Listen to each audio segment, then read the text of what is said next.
name's Jeff Gentry. I'm from Triangle. We're located at 420 Pearl Street. We just celebrated our 40th year in Malden this year, primarily empowering people with disabilities, but also underserved residents.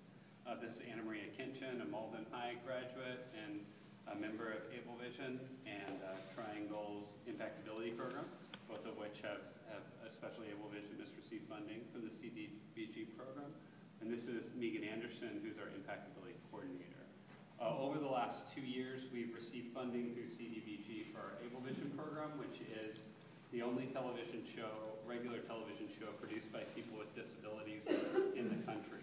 It's filmed in partnership with Malden Access Television, and it does a lot of outreach around the stories, ideas, and thoughts of people with disabilities. Really powerful program. Also is used by other programs such as Best Buddies Massachusetts, Special Olympics Massachusetts. Beth has been out with us with Special Olympics before to kind of promote the social good of people with disabilities.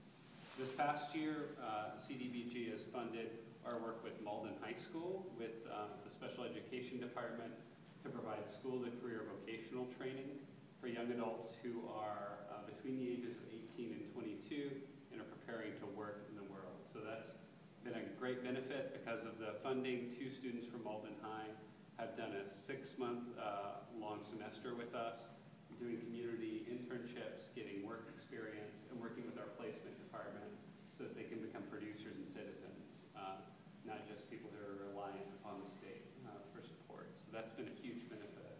It's out of that partnership with Malden High that we will be pursuing additional support in the year to come, and that's primarily through our Impactability program.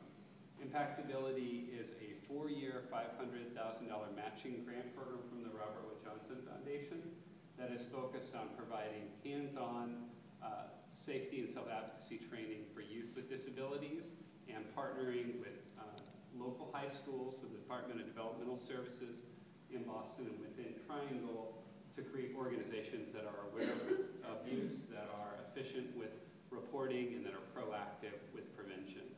This is a huge social need that people are not aware of at a great length. People with disabilities, intellectual and physical both, are twice as likely to experience physical or sexual abuse in their lifetime. Women with disabilities are twice as likely to be raped by an intimate partner. Men with disabilities are 3 times as likely than able-bodied individuals to be physically or sexually assaulted. That last stat was put up by a study by UMass Medical this year.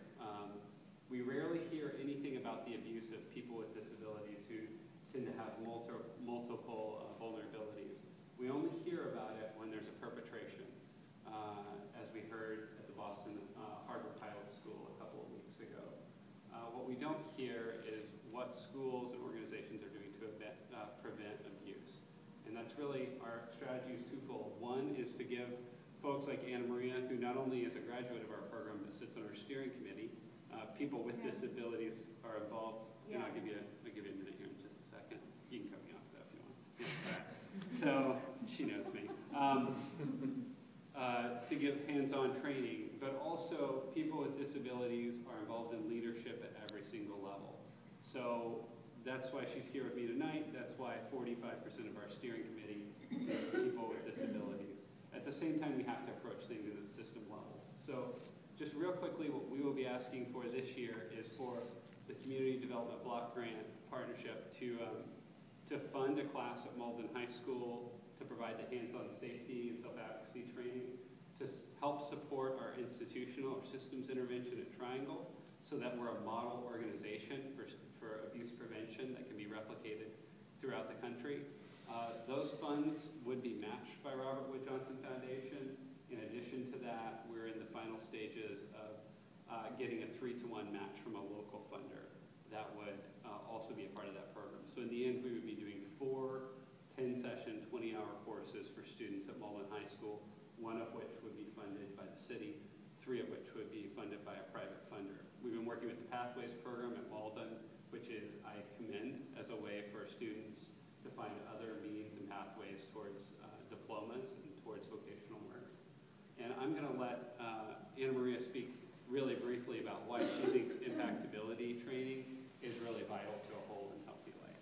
Well, impactability is really good because I'm, for an example, is a victim of abuse. My mother's boyfriend sexually abused me. So without this prevention, without impactability, I wouldn't have said no or anything else. I wouldn't have the ability to say, stop, get away from me, leave me alone. I just wouldn't have it.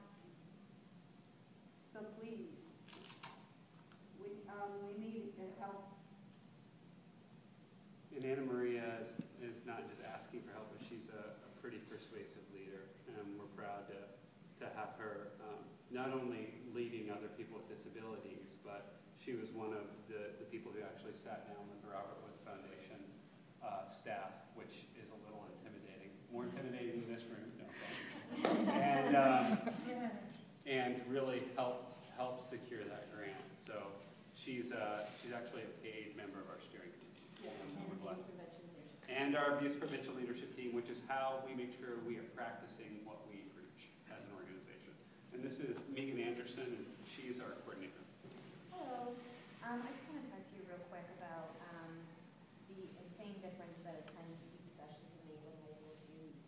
I'm the program coordinator. I'm also one of the instructors for Impactability. We've been able to go into several schools in Boston Public through the Robert Wood Johnson Foundation grant, and really work with people with disabilities on safety skills and self-advocacy as well. We have Massachusetts Advocates Standing Strong come in for 2 sessions, and we teach 8 impact sessions for safety and self-advocacy.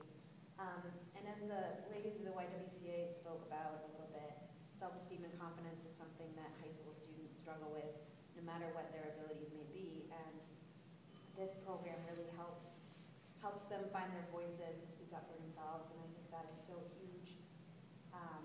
We've had a girl who was afraid to go to work because she didn't want to ride the T and she didn't feel like she could stand up for herself. And by the end of our program, she was working through her STRIVE program at Boston Public Schools. And you know, that one thing is a victory for the whole class, but it's really more than just that one person. It's everybody. And this money, as small as it may seem, will make a huge difference in your community involvement and the students that go to Malden High. Thank you. Thank you. I think I want to take all of you down to Washington so that we can get more funding. You're all killing me here. Kathy Mack, do you want to come up and say a few things?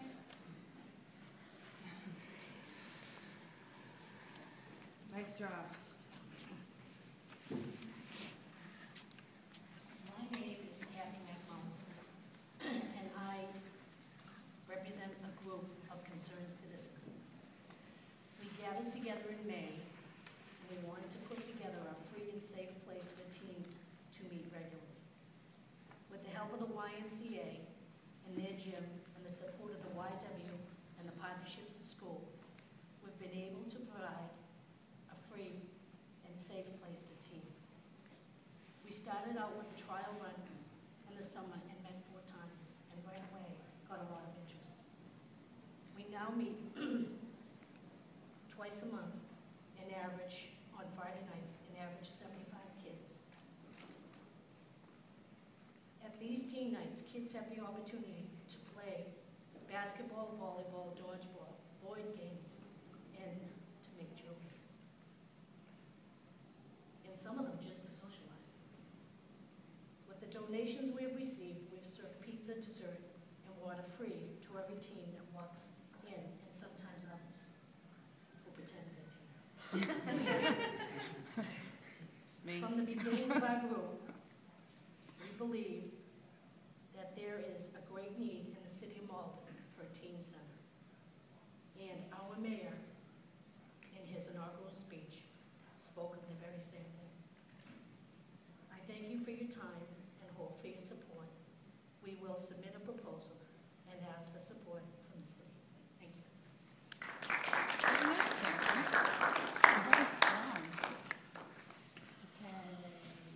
Philip or Tom or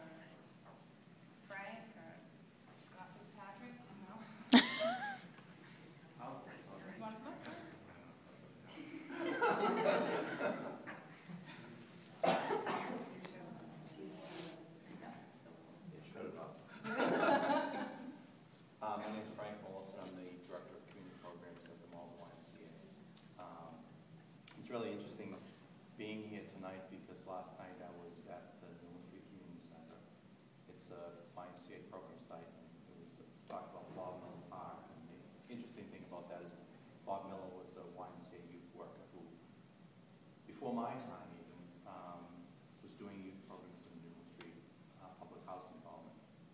And I'm really proud that the YMCA has continued Bob's legacy, and through all those years has maintained a community center in the housing development. The program at our housing development is open 52 weeks a year. It's open Monday through Friday, every afternoon and evening for kids. And the wonderful thing about it is we do not charge kids to come to the program. Kids are able to come and use the program to meet their needs. Sometimes that's for after-school homework help.